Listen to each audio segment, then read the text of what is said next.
Hi friends, Happy Ma crispy fry mix use பண்ணி fry chicken தான் பண்ண போகிறோம். அதுக்கு அந்த crispy மிக்ஸோட 3 ஸ்பூன் எடுத்து போட போகிறோம். இது கூட கொஞ்சம் கொஞ்சமாக தண்ணி ஊற்றி மிக்ஸ் பண்ணிக்கலாம். இந்த கன்சிஸ்டன்சிக்கு மிக்ஸ் பண்ணிக்கோங்க. மீதி இருக்க மாவை ஒரு தட்டில் இது மாதிரி மிக்ஸ் வச்சுக்கோங்க.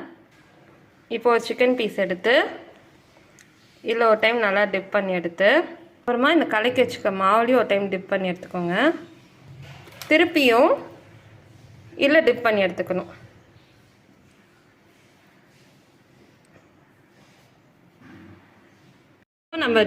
இப்போ நம்ம டிப் பண்ண சிக்கனை எண்ணெயில் போட்டு பொரிச்சிடலாம். அவ்வளோதான் ஃப்ரெண்ட்ஸ், சிக்கன் ரெடி ஆயிடுச்சு.